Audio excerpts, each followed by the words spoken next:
So in this video I'm going to teach you how to sound like RUSS, specifically on his song Losing Control on FL Studio. This video was recommended by a fellow subscriber, so if you have any ideas for future videos, comment them down below. I read all comments, and consider subscribing and hitting the bell for more tutorials like this. It's free and you can change your mind whenever you want, so without further ado, let's get started. Alright, so we're over here, and the first thing we actually want is the auto-tune, right? I wouldn't add that much. I have it at these settings, so obviously the key of the song, which is in F# major. But I basically have it like this, right? So first of all, we have to establish what retune speed and humanize are. So retune speed essentially is how fast your vocals are corrected to the proper pitch, while humanize is essentially how human it sounds on higher retune speeds. So in this instance, I kept it pretty even with like a 20 for retune speed and a humanize at 100, because we still want to make it sound human. We don't want to make it sound fully like a Quavo or a Travis Scott.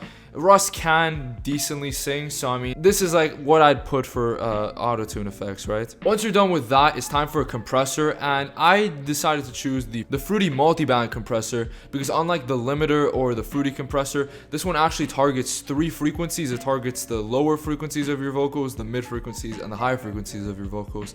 And I basically edited like this, right? So threshold for going into low frequencies, threshold at -19 decibels, ratio of 1.7 to 1, a knee of 68%, an attack of 54 milliseconds, a release of 366 milliseconds, and a gain of 0 decibels. For the mid frequencies, I have a threshold of 19 decibels, a ratio of 1.6 to 1, a knee of 76%, an attack of 22 milliseconds, a release of 227 milliseconds, and a gain of 3.8 decibels.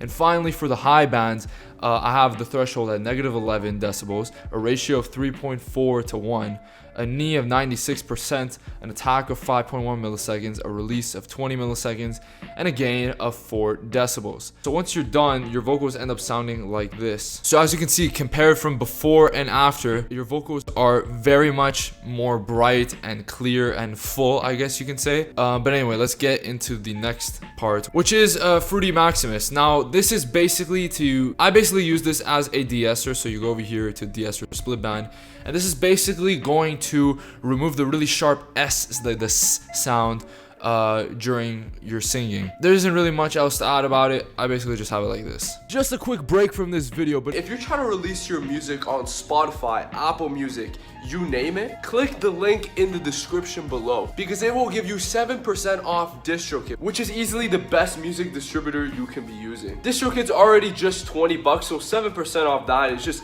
even better. It helps me out when you do it, so it's a win-win situation. So consider doing it, just clicking the first link in the description. Next, we want a Fruity limiter, right? And I have it for 2 reasons. So first of all, talking about loudness, I put the ceiling at -11.3 decibels, but that's not the main thing. The main reason why I have it like this is for the noise gate. Now, I can imagine for most of you guys recording, especially if you're recording in your room or something, there's usually going to be a lot of like really annoying background noise or white noise in the background that you want to remove. And this is what noise gate does. So basically without it, it would sound like this. I mean, I'm lucky in this instance that it doesn't sound that much, the white noise, but in other instances it definitely will. So how do you fix that? Well, you go on threshold. So basically anything underneath this line would be removed once we turn down the gain. So I have it at about like 32, something like that, right? And then we would turn down the gain. I ended up putting it at like 36 because there was a bit of like glitches and stuff like that. But basically anything underneath the vocals, as you can hear, is basically removed.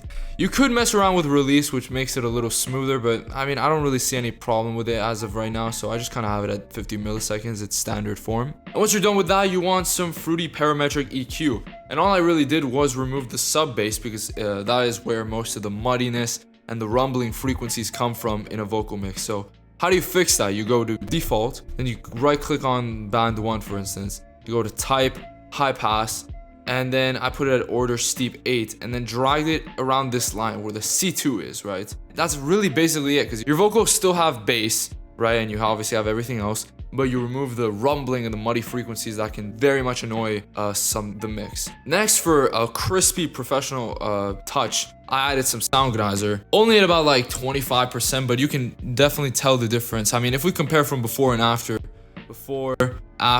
I mean, the vocals sound much crispier, much more professional sounding, no muddiness or anything like that. So off to a good start. And really the only things we have left are reverb and delay. And I have very little of both. I mean, delay is basically non-existent. It's just a small little touch.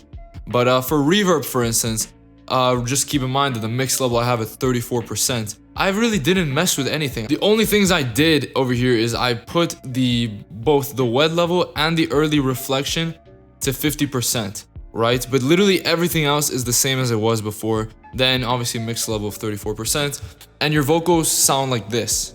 So it's a little touch, but it's nothing too crazy that's gonna overwhelm the mix. Now I do recommend, because obviously as you can probably tell, I don't have a beat to rap over in this instance, so I'm really just doing this a cappella. While you're doing this with a beat, you're obviously going to want to mess around and see how it sounds with the beat and not just a cappella, because there is a huge difference. Sometimes you'll think it's the perfect amount of reverb when you're doing it a cappella, but then you place it with the beat and you sound dry as hell, or you maybe have too much reverb and it sounds horrible, right? So I would obviously tweak around, especially with the mix level, depending, like while you're rapping over the beat, just to like test it out.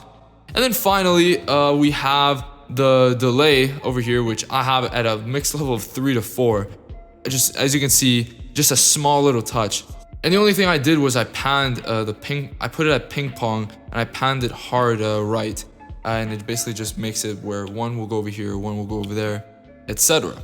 And when you're done, the vocals end up sounding like this. She's falling in love now, losing control now, fighting the truth, trying to hide, but I think it's alright, girl.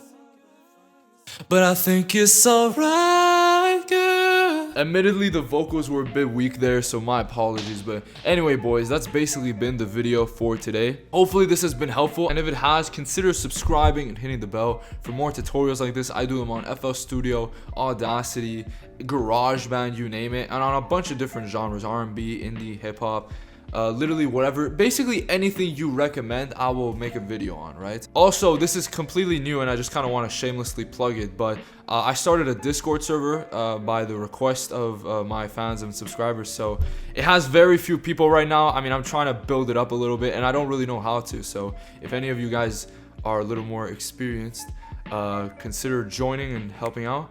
But this has been the video, so thank you so much for watching and peace. RUSS.